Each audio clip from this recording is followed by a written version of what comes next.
We had a listener ask us if we could do an episode on skin beneficial makeup. The laboratories that are formulating your pressed powders are not typically the same laboratories that are doing your night creams. That doesn't mean there are not crossovers. We should really be asking, what skincare could I turn into makeup? Can we take a lotion and add color? Can affect the feel, how well the product actually works. Why are you suddenly talking about K-beauty? What's going on? We started questioning how these Korean pop stars maintained such perfect complexions. And obviously, when you have a massive success like this, you're going to want to keep riding that wave. I can't decide if that's so stupid or like kind of sick. Even though we're like shifting the name around, it's still kind of rooted in that same type of product. Not good reasons. I actually did purchase one product that I've been using a little bit and I wanted to give my full review on. Luckily, they've provided us with some great data that you're going to love.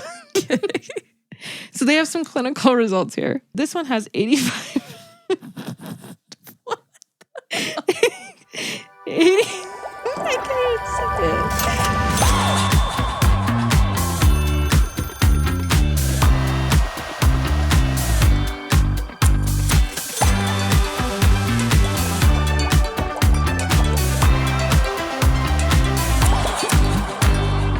Hi everybody, welcome back to another episode of Beauty by the Beaker. I'm Sadie. I'm Natalie. And we are just two cosmetic chemists who are here to give science a hot new makeover. We sure are.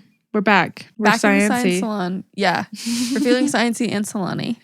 I am. I feel like I need to get back into this salon and also my regular salon. Oh yeah, is it time? Yeah.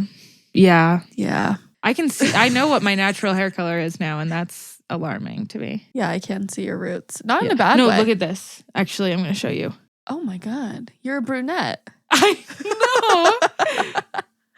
Whoa. Isn't that crazy? That's like brown Should hair. not go brunette. Yes or no? I do have an appointment to do a full highlight. But if you can see this, if you're looking at this, if you're seeing what I'm seeing. Yeah, that's crazy. Anyway, so Oh that's my my God. update. Well, this salon will have to do for today. Oh, that's fine. Yeah, we're back in the science salon talking about science again. I'm so excited for this episode. I think I say that every single week. Well, We just talk about fun topics. we do. That's what we're here for. What are we talking about today? As promised, we're going to continue last week's episode. So last week, we talked about makeup. This week, we're talking about makeup again. We love a two-parter over here. Yeah, last week, we introduced the idea that color cosmetics and skincare products are usually different. And in that episode, we were giving you some insider information on cosmetic development, that whole process, and explaining what steps need to be completed in order for a cosmetic brand to actually launch their product. And why a cosmetic brand might hire a different company to do that. Yeah. Those steps for them. Basically, just the ins and outs of the idea of a product to the launch. Yeah. So if you haven't listened to that episode, that was last week, go check that out now. And then come back to this one because this one is going to be even more fun. That one was just a setup. That one was super boring. It wasn't. You take that kidding. back. Don't say that about my episode. I haven't watched it yet. Yeah, So- Sadie didn't get a review. So No, I am still... Listen.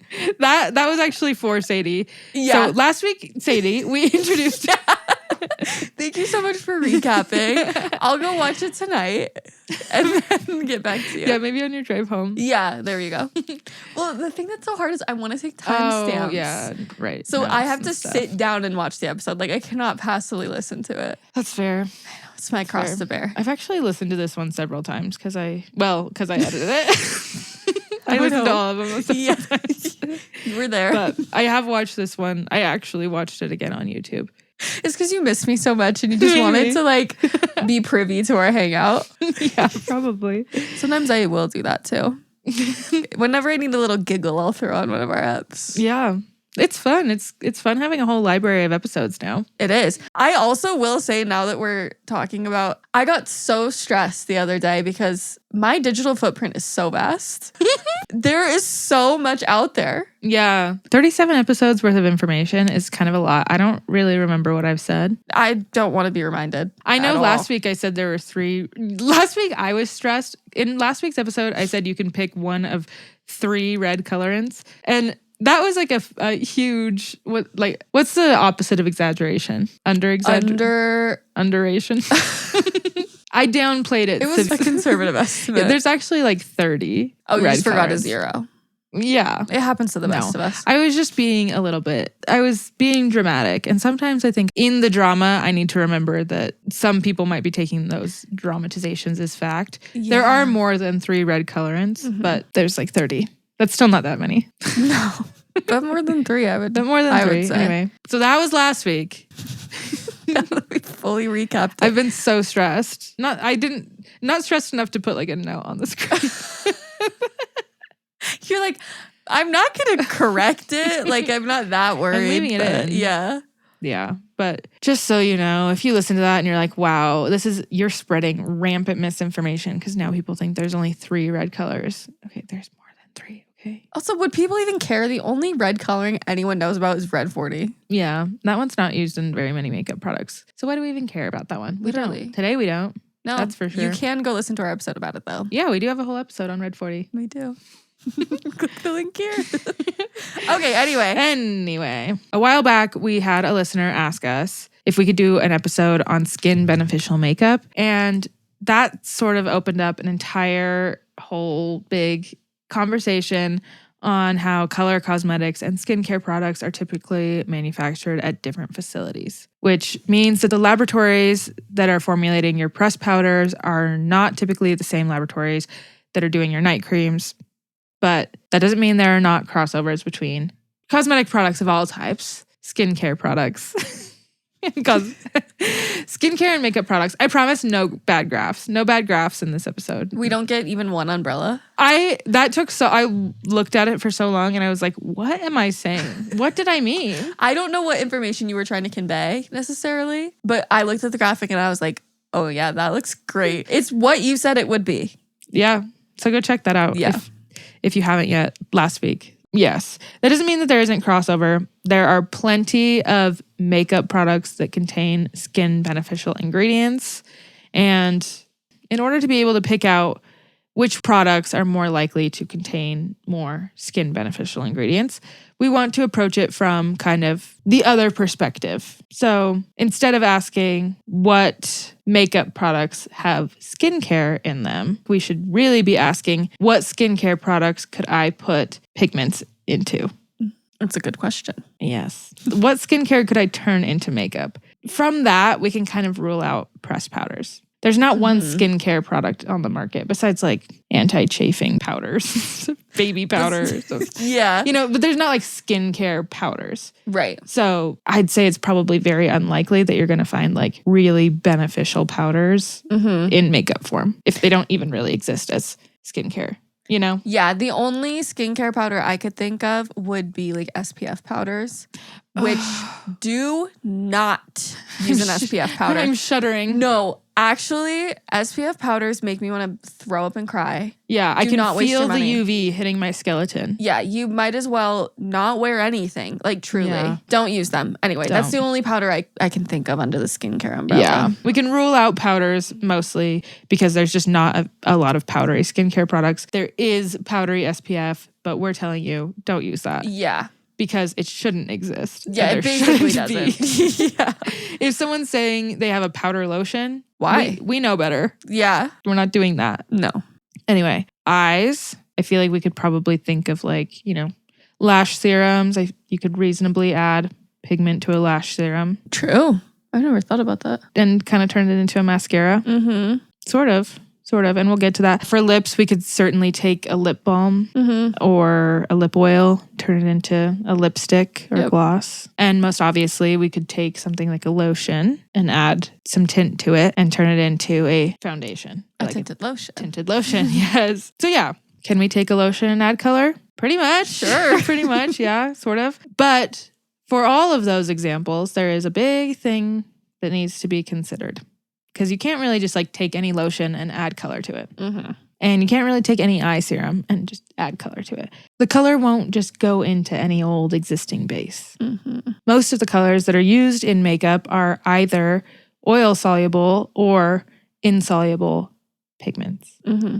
meaning that they either will mix into oil or they're just suspended in the solution. That's typically the case with something like foundation. You have like an iron oxide. Iron oxides are minerals, so they're not solubilizing. They're just really small powders that are dispersed throughout your product. Yeah, it looks like it's dissolved in your product, but it's actually not. Those insoluble pigments can disperse in oil, but they don't dissolve in oil. But there are color lakes that are used in things like lipstick that do dissolve in the oil. Those are synthetic pigments. Iron oxides are natural pigments, and they're usually what's used in foundation. Long story short, without all of the boring details, it means that if you are going to add color to a product, the product has to be an oil or oil-like. So a lot of makeup products are anhydrous, meaning they don't have any water in them at all. That's common for something like a lipstick. Yeah, a lipstick usually. But most other cosmetic products that are semi-liquids are going to be water in oil emulsions. So that means that the water and other water-soluble ingredients are going to be surrounded by oil. They're in their formula surrounded by oil droplets. So that means that the overall finished formula is going to feel a lot more oily. So it's very common that these will feel a little bit heavier or greasier, which is often the case with something like foundation. If anyone listening to this has worn foundation, you'll notice that it doesn't like soak into your skin like a water-soluble lotion would. And if you get it wet, it usually won't come off with water. Yeah. You have to use something else to get it off. Yeah. So a lot of what gives these products their like long wearabilities is the fact that they behave more like oils than they do water. That's kind of where our line is between skincare products and makeup, is anhydrous formulas and water in oil emulsions. If you can make those, then you could theoretically make some amount of makeup by adding pigment to those types of products. Right. Like we mentioned last week, you have to add quite a bit of color to a product in order to get any sort of color payoff. In some cases, you could be adding up to like 10% in a foundation or a mascara. Which doesn't sound like a lot, but that's a lot of That is a lot of the formula. And that's just for like color. And if you're doing that, you need to subtract that 10% from something else in the formula. Say you're, in our theoretic example, we're just taking a lotion and adding color.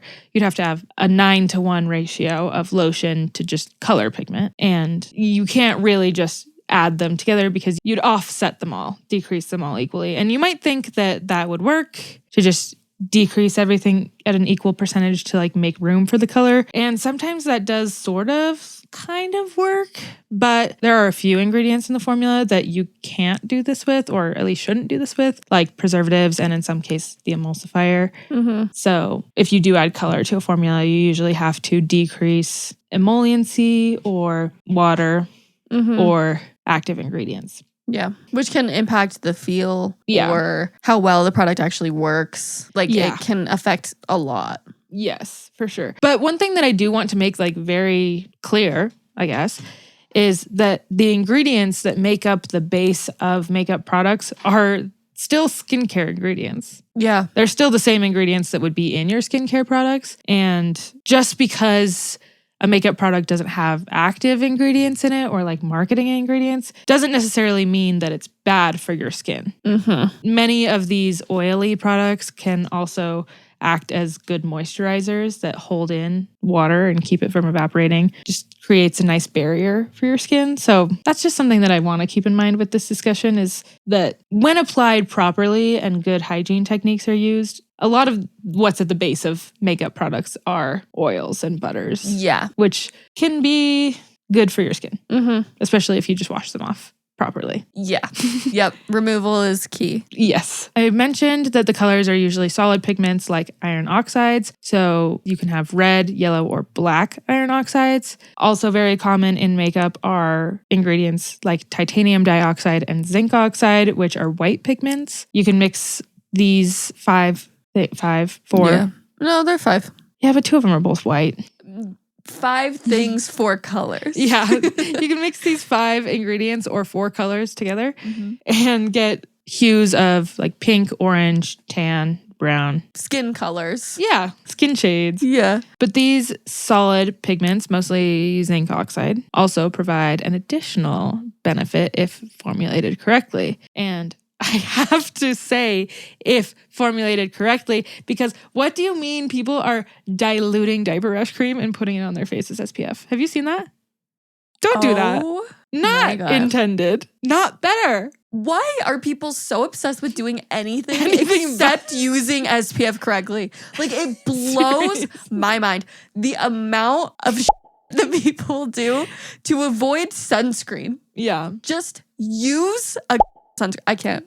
It's crazy. They're like, you guys, the sunscreen companies are being cheap because diaper rash cream has 40% zinc oxide. It's like, because it's a diaper rash cream. It's also not SPF tested. So just because there's more zinc oxide does not mean that it's going to provide SPF coverage. No, it's the same. I just recently saw a video of some girl making a DIY sunscreen on the beach. And she's like, oh, let me just put shea butter and zinc oxide in a bowl and mix it together. How is that better than whatever you can buy at the store? Literally. You're going to feel so gross. It's patchy. That's not good for your skin. That's bad for your skin. Okay? Yeah, I can't. I'm going to go as far as to say bad.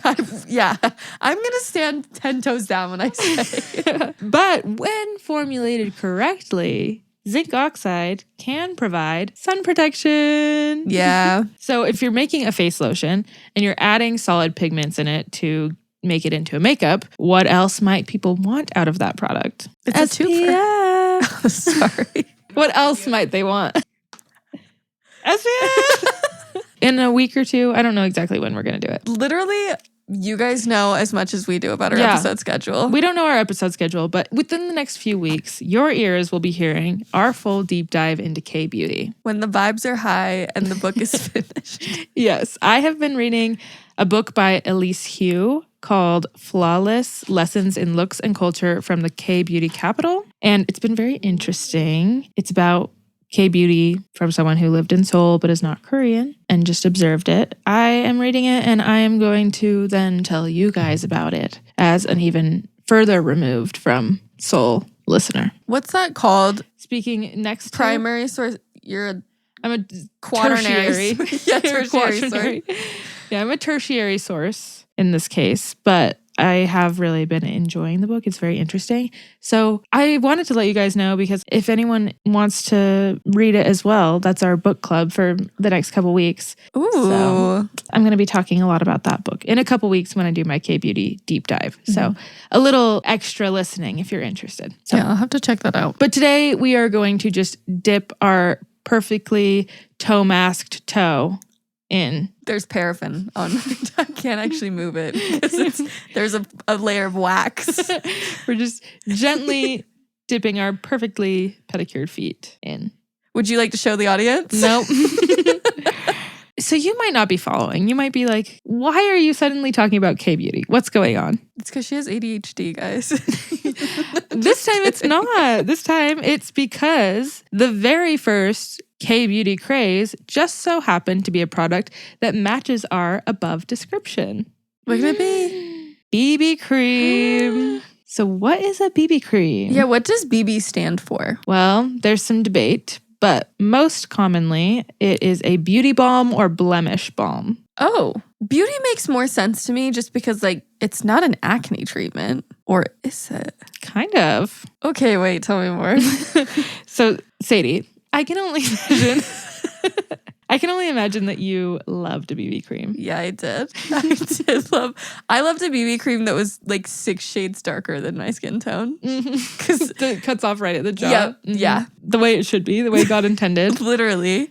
And I don't say this because of any reason other than BB creams stepped on the scene, the US scene, in 2012. Which was probably around about the time you started being allowed to peruse the cosmetic section. Yeah, I remember my first cosmetics ever was a cheetah print box from TJ Maxx with like all the different cosmetics in it. But that's what I'm saying. It was like 5 shades too dark for my skin. Because it was just like, this is just generic. Yeah, it was like unlabeled slop. And I put it on my face and I was like, beautiful. Really pretty. Yeah. I have a very distinct memory. I had this like flashback while I was researching for this episode, but I had a best friend and she had like older sisters and older cousins. I don't remember if it was a cousin or a sister, but she had just bought a concealer and she was like, you guys can try it. And I put it on my entire face. And he looks like Flashback Mary. Probably. And then my friend was like, did you put it on your whole face? And I was like, no. And the older sister was so nice and was like, she can do whatever she wants. She looks great. Like, just so nice. Oh, we like, love a girl's girl. I was like, no, I didn't put concealer on my face. My whole face was white. There's the line again at your chin. Like, no, I didn't. You're like peanut butter baby with your concealer. I remember being traumatized, like walking back in, and the first thing she said was, did you put it on your whole face? It's also funny because like it doesn't even, she might not even been accusing you of something. She's just like, just asking. Wait, that's not how that works. Yeah, did you do that? I was so scared. You're still dealing with the mental repercussions years later. But I have to imagine that older sister or older cousin, I think it was an older cousin. I have to imagine that she also experienced rejection sensitivity. Yeah. And saw me in that moment. It was like, you're great. You look great. This is amazing. You're beautiful. Yeah. No matter what. Anyway, BB cream, back on track. BB cream, like I said, stepped on this. I'm not saying that again. BB cream launched in Western markets in 2012. These were being marketed as kind of a lighter as in like more sheer alternative to foundation that would also provide skin benefits. Interesting. Yeah. But BB cream didn't start in Korea. It actually started much earlier. It was in 1960 when a German dermatologist, Dr. Christine...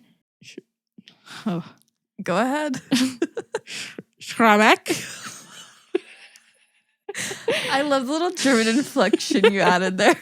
That was perfect. No notes. I think that's correct. Christine, if you're out there listening, feel free to chime in. You're correct in the comments. Well, she developed a cream that could be worn by her patients after receiving facial peels or plastic surgery. And it would help protect their skin while smoothing out the overall appearance. And this exact product, this BB cream is still for sale. Really? Yeah. Still available for purchase. It is $80.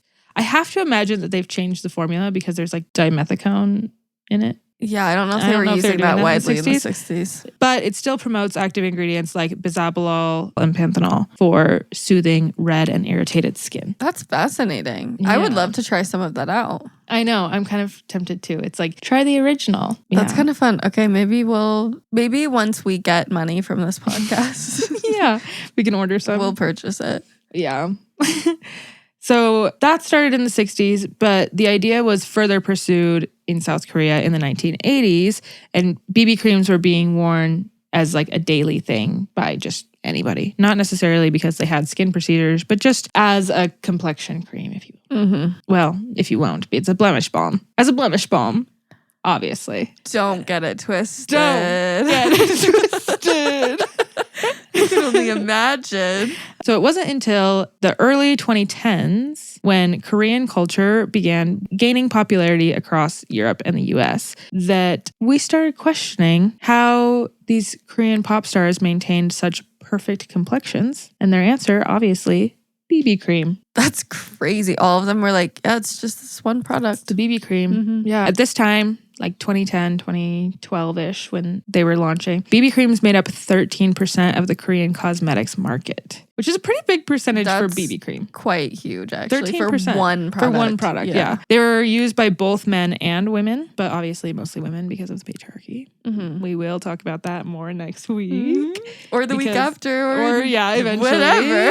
In the upcoming weeks. So yeah. 13% of the Korean market. Many of the popular cosmetic brands in Korea are still popular today. They're subsidiaries of a company called Amore Pacific. So Amore Pacific was one of the first K-beauty companies. We will talk about them more next week as well. But some of their subsidiaries are Sulwasu. I know I'm not pronouncing that right. I looked up a video. It sounds like a D, and I don't know how to do it. A D? Yeah. Sulwasu. Oh, that makes sense. Yeah. You mentioned a cleanser from that I brand. did. I know. Like, yeah, that's crazy. I know. So now I want to try it. Yeah. Obviously. They've been around for a long time. Of course. Laneige, Etude, Estura, CosRx, AP Beauty, and Innisfree. I love Innisfree. That's where I get my sunscreen from. Yeah, the hyaluronic acid watery gel. Okay. It's incredible. Good to know. Good to know. Yeah. Then the big names that dropped their BB creams in the US in 2012 were Boscia. Do you know Boscia? I don't think They're so. the only one on here that I didn't know.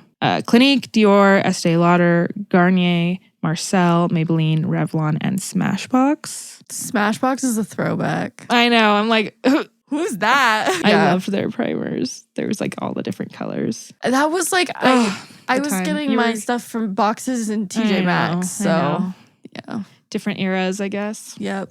It really shows our age difference. BB creams were a huge hit. They took off.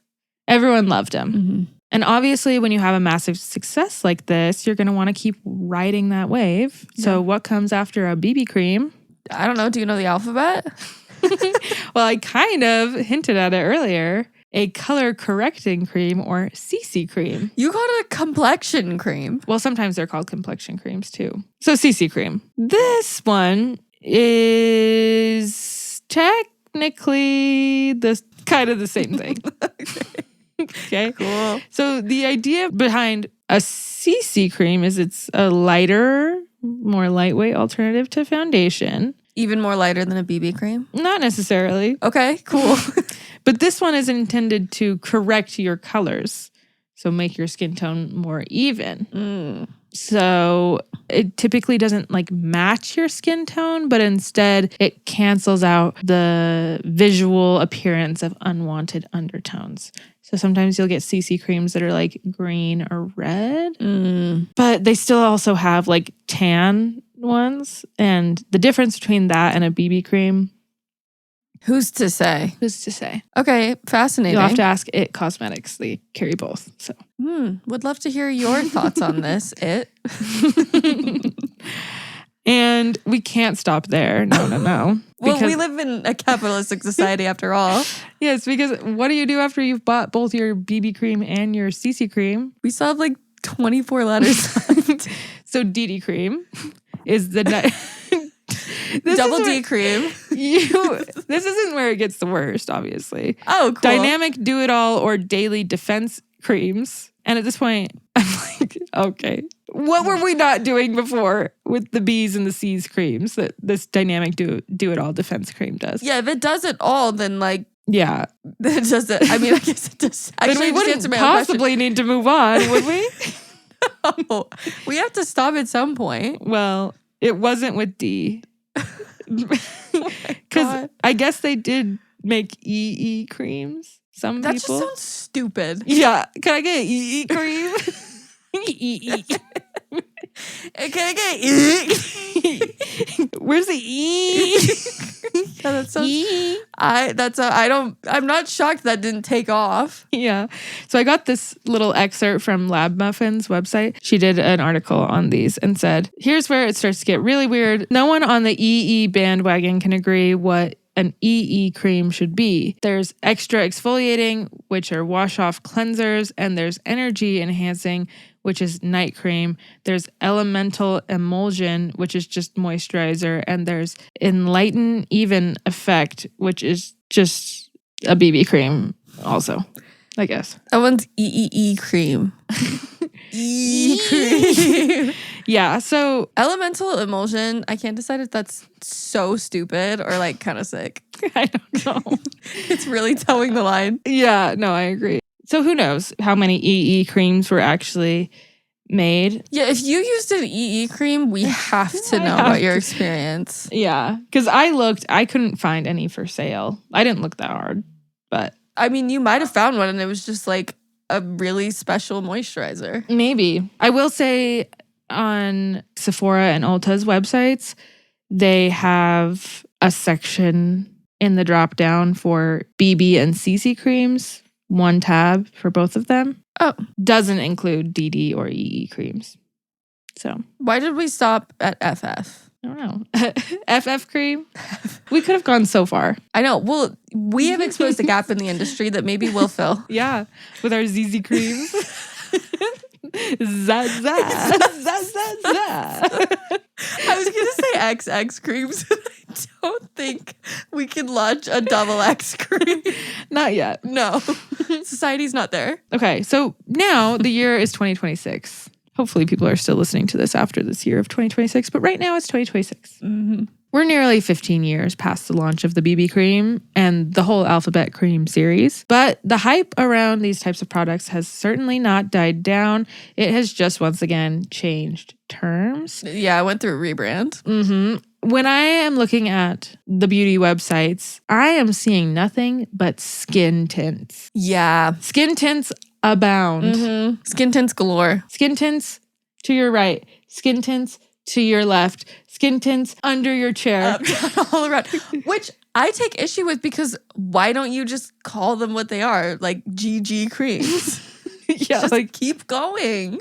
Seriously. We had a good thing here and then you wanted to rebrand it to skin tint. That's so boring. Yeah, very, very boring. But I did want to make a mention. A lot of these products, BB cream, CC cream, probably skin tints, have been scrutinized for their lack of shade inclusivity. Mm-hmm. We talked a little bit about that last week and speculated on why we might think that shade range issues might be occurring. Mm-hmm. We talked about how pigment is expensive. You have to add more pigment to get darker tones. Yep. That is true. But where we add an extra layer of complexity is when we're adding all of this sunscreen stuff. That's all white powder. The zinc oxide that gives it SPF value is a white powder. And so then to cover that white powder with enough pigment to achieve a dark shade, it's hard to achieve the same texture that you can get with lighter shades because you don't have to add nearly as much pigment because you have to have the same level of zinc oxide. The other pigments don't provide the same UV protection, even though they're like solid pigments. For those lighter shades, that's like most of the color. Yeah.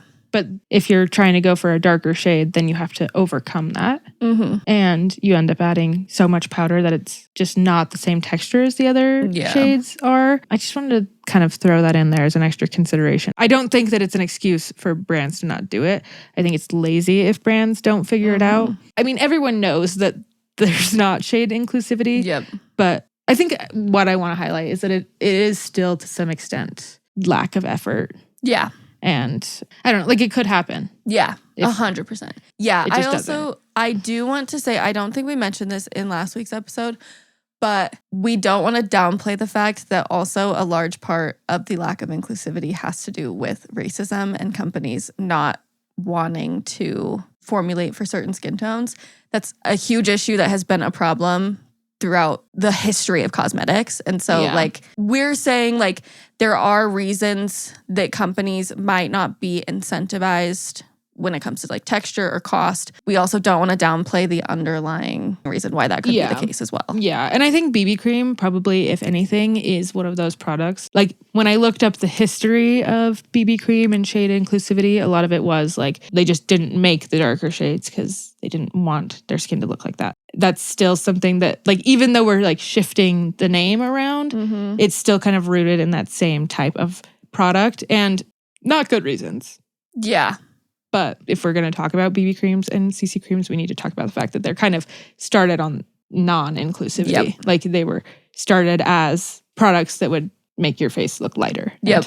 Yeah. And we've come a long way and we still have a long way to go with them. But yeah, I think it's important to highlight that history because it's a big part of the industry, unfortunately. Yes, for sure. But at any rate, I wanted to look at what was out there now, what was available now, and products that claim to cure your skin, makeup products that claim to cure skin. Not cure, because that's a drug claim.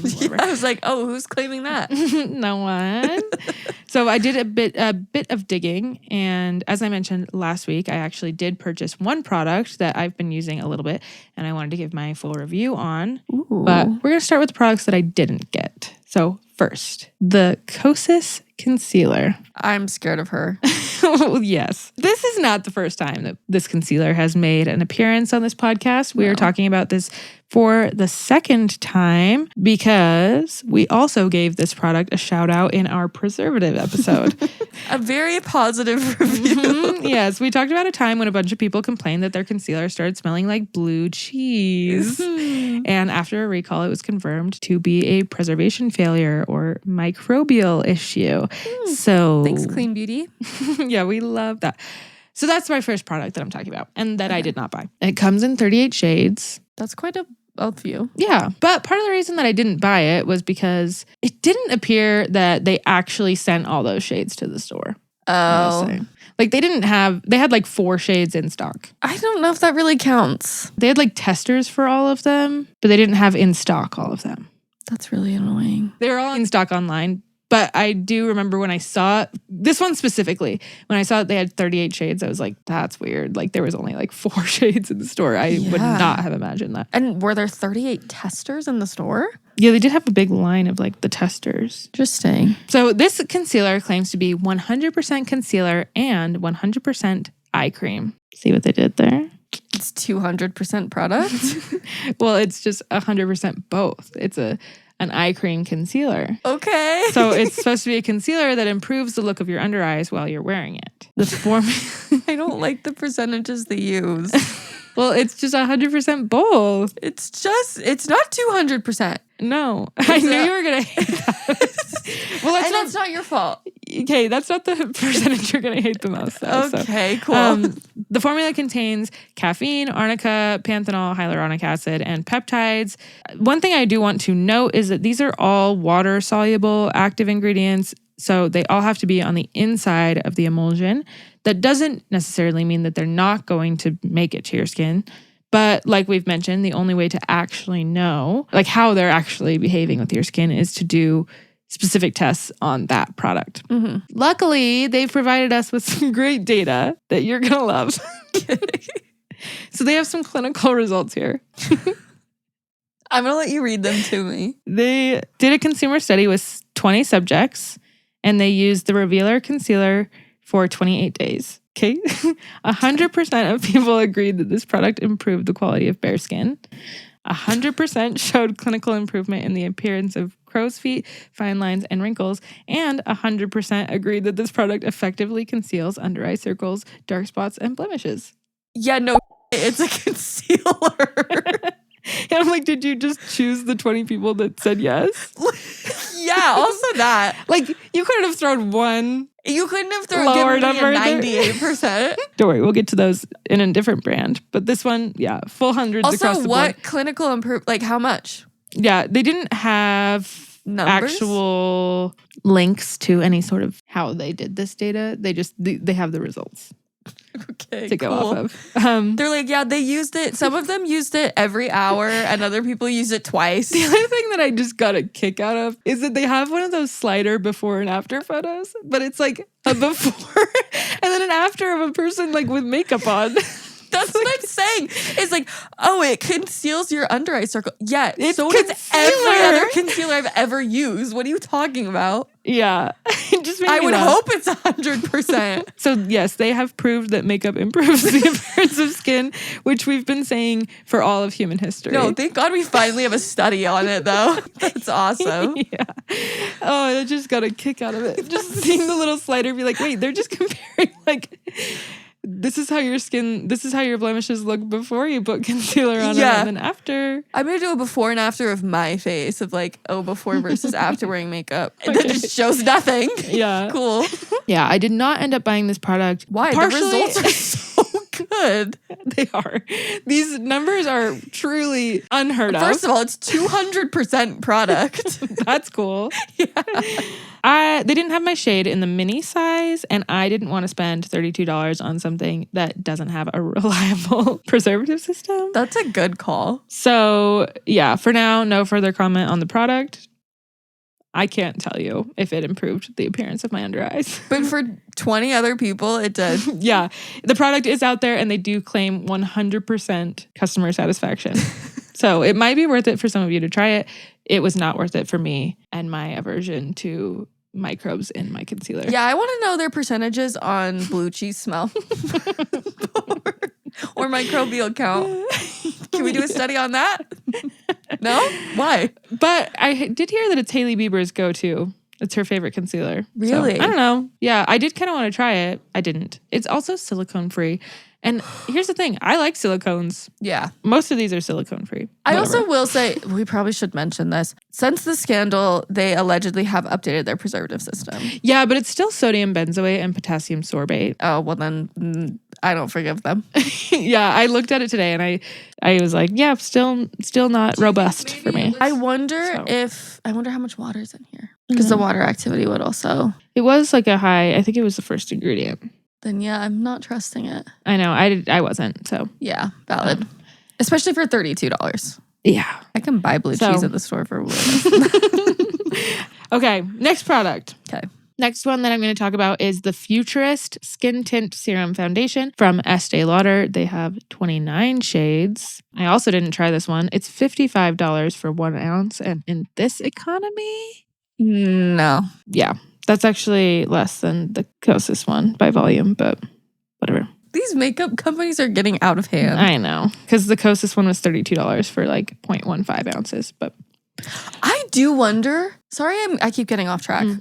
I do wonder, are they marking up products to help account for, like, I wonder if products with increased shade ranges are inherently more expensive to account for the fact that there are some that they make way less money on. Probably. So I wonder if something with like 5 shades would be cheaper. Yeah. Because they're not having to like offset. Just a guess. Yeah, I'm not sure. Still not an excuse. This product claims that in just 1 week, your skin tone will look improved and your skin will look smoother and that your skin's own moisture will be increased. That was all the info they have. Not a single number or anything? No. Just in 1 week, that's going to happen. I don't know how. I don't know by why. I don't know who says that. But that's just what they say. They did say it was dermatologist tested, so I don't know if the dermatologist said these things. He's like, yeah, your skin looks moisturized. Yeah. In just 1 week? Anyway, this next marketing line is what really made me giggle. It's that this one has 85... What? 80... I can't say it. 85% skin caring ingredients. Okay, girl, you're skin caring. Okay, our skincare is now 85% more skin caring. That's crazy. Yeah. Also, why not 100? Why only 85? I know. I was like looking at it. I'm like, which ones aren't skin caring? What's the metric? Yeah, because it's just like a bunch of like, I don't know, maybe the preservatives and like maybe the iron oxide or like the colors. Yeah, maybe. And that, I guess I did kind of figure, it's a foundation. Maybe after you remove the color and the preservative, you have about 85% left. So yeah, no data to go along with that. That's all we have on that. Okay, well, what data do you need? No Obviously. more than that. No. Okay, last one is the product that I did try. The Ilia Super Serum Skin Tint SPF 40. This one was $48 for 1 ounce. So it actually was also not that much cheaper than the Estee Lauder product. That's so expensive. But I did buy it.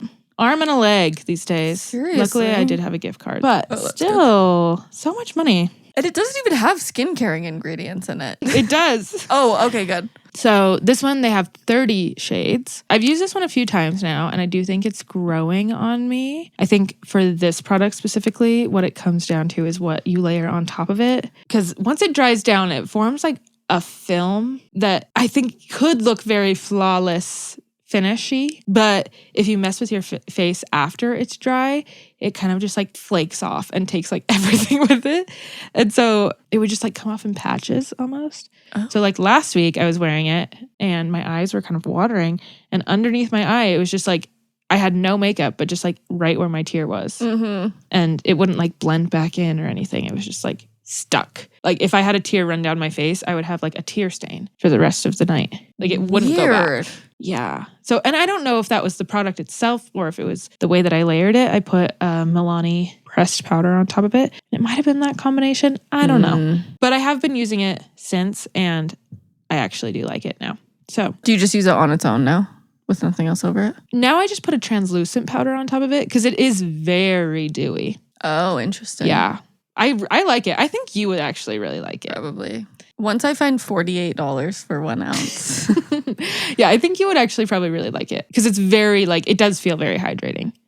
It's thin and serum-y. The product markets niacinamide and hyaluronic acid to improve skin appearance and moisture. And they have some clinical data. So it's, about as good as we've been getting. They did a clinical study of 52 women from ages 19 to 60 and applied for 28 days. One result was the result right after application, and 100% said that moisture was boosted. Probably because they just put a wet product on their face. I was going to say that doesn't mean anything. Yeah. Okay. That's giving concealer concealed, but yeah. And then after the 28 days, 100% said that the appearance of pores was minimized. 94 saw improvement of blemishes, redness, and uneven tone. 90% said that wrinkles and fine lines were reduced. But we don't know if that's with or without the concealer on. They didn't specify. And given the fact that Kosas is before and after, I don't want to blame Ilya for Kosas's transgressions. Yeah. Ilya shall be punished for their own sins, which they have. And not the transgressions of their fathers. Of Kosas. Yeah. Yeah, so still not my favorite numbers. Yeah, I would hope better. 100% of the pores are minimized after I apply makeup to my face. Yeah. That's sort of the point. Yeah. But yeah. They didn't specify that it was they looked better without the makeup. So I have to assume that this was the numbers that after 28 days, my appearance with makeup was better. Yeah. With makeup on. Yeah. Still. The thing about these consumer perception studies is that a company is going to take the best data they possibly can, and they will also ask questions to get the best data that they can. Yeah. They'll do that because it's a more impressive result to say 94% of them saw improvement. Yeah. With makeup versus without. Yeah. The one thing that I did have issue with this product was a founder's note on the website says, "This do-it-all SPF is designed to be applied to clean skin. Try it alone first before adding any skincare as a base. You might be surprised to find that it's all you need." But the bottle packaging also says to add a half dropper, pipette full to your face. And I don't think that's enough. No. I do feel recommending that they only use this product implies that it's going to be giving that coverage. But if you're only using half a dropper syringe full, there's no way that's a quarter teaspoon. There's no way. Yeah. I tried to measure a quarter teaspoon the other day and it's a lot. It's a lot. It is a lot more than you think it is. Yeah. Yeah. That's another gripe I have with SPF makeup in general is most people are just not applying enough because it's going to look cakey and gross and weird. Yeah. And so I think using SPF makeup on top of SPF for extra benefit is fine. Yeah. But yeah, don't use it like the founder said, alone. Yeah. Without SPF. Yeah. I like the product. I think it's a good product. I apply it over a sunscreen. Yeah. Which I recommend that you do as well. I don't love that they recommend doing it on its own. Don't do that. Unless maybe you're staying inside all day. And not near any windows. Yeah. But yeah, that's about all I had for the skin beneficial episode. I think the main note that I want to leave us all on is just that skincare and makeup, again, it's the same types of ingredients, the same base ingredients. A lot of makeup products have oils and butters and stuff that can provide some protection for your skin against water loss, which can be great. As long as you're properly removing the makeup at the end of the day. And we will certainly be talking about that when we do our K-Beauty episode because there's lots of cleansing involved in that routine. So we'll make sure everybody knows how to properly remove everything. But, perfect. But yeah, I would say from my professional opinion, it doesn't hurt to use makeup that claims positive benefits in it. I will probably finish this Ilya product. Well, yeah, you spent $50 on it. $50 on it. Yeah, I'll probably finish it because, I spent money on it and I like it enough and I don't want to waste it. Yeah. But my recommendation is still seek your skincare, do your skincare, let that dry, put your makeup on top of it. Yep. And the makeup can help seal in the skincare, but it doesn't have to have properties on its own. You can put all of your skincare on first, especially because if you're wearing sunscreen, that's another like layer of not penetration. Not to say that like actives can't get through the sunscreen and get through your skin. Yeah. But best thing to do is to apply all of your skincare things first, then sunscreen, then your makeup. Yep. So I would stick to that and not try to seek out makeup products specifically for their skin beneficial things. I think when it comes to makeup, enjoy it for what it is, which is art. It's beautifying, make you feel more confident. If you don't want to wear it, don't feel pressured to wear it. But also don't spend crazy amounts of money on foundation just because it claims it's going to improve the appearance of your skin when you don't have to do that. Yeah. I mean, unless it has 85% skin caring ingredients. That's true. That's true. You know, what else am I supposed to do? And what can you say to that? Really, I'm speechless, honestly. Yeah. Beautiful. Well, thank you so much. That was so fun. I've loved learning more about makeup because it's something that you know a lot about because it's a personal passion of yours. It is. But we haven't had a lot of formulating experience with it. Yeah. And I'm not really passionate about makeup. I apply it, but like I just use whatever I have. I also have to quickly point out that I did do my makeup differently for the first time ever on the history of this podcast. It looks really good. Zoom in. I did my makeup the exact same as I do every single I figured since we were talking about makeup, I had to go a little wing. Yeah, it looks amazing. But sorry, I cut you off to say that. No, it's fine. I think I'm done. Okay. I'm good. Yeah. Well, then I think we should just be done. Yeah. Let's just be done. Wait, you know what? I'm finished, actually. But I would love to hear what makeup products you guys are using. Like I said in our Q&A episode, I went to Sephora. It's overwhelming in there. I would love for people to just tell us what to buy, which is exactly why Sadie and I have to stop recording because we're going to go to Ulta and I'm going to make her give me recommendations. Oh, that's exciting. Okay, I'm so stoked. I have a lot to say about my skincare, so. Yeah. Okay, perfect. Well, maybe we'll keep you guys updated on what we decide to buy. Yeah. Amazing. Okay, well, all right. In the meantime, please like, subscribe, comment your favorite skin tint. If you have ever heard of a BB cream, a CC cream, a DD, or an EE cream. Yeah. We want to know which ones. There is a BB cream that I'm tempted to buy. If they have it in store today, I might pick it up. It might be time. I might order it if they don't. Oh my gosh. Okay, we'll keep us updated. It also happened to be on This Not That's favorite list. And so I'm a little tempted by it. Ooh, and speaking of which, we actually have a collaborative post with This Not That official on Instagram. She is giving all of her favorite K-beauty makeup products. Yeah. I was going to say her favorite K-beauty makeup favorites. So we're going to look into those, kind of tell you what's going on behind the scenes of those products and what makes them so great.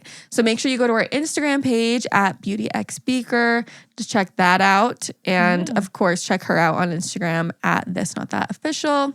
Everything will be in the description. Of course. Head to our website, beautyxspeaker.com, for episode notes, sources, and you can follow us personally. I am NatBXB. And I'm Sadie BXB. And why don't you guys have a great rest of your week? Why don't you? Yeah. That's our question for you. Why? Why don't you? Why don't you have a better week? What's going on? Turn that frown upside down. You know what? Happiness is a choice. Okay? Sometimes it is. So take those antidepressants and have a good rest of your week. Is this play about me? Watch this back, however, clip that and then just watch it however long. Sadie saying that was a note to me editing. Yeah, exactly. It's a future Nat. All right. Bye. Okay, bye.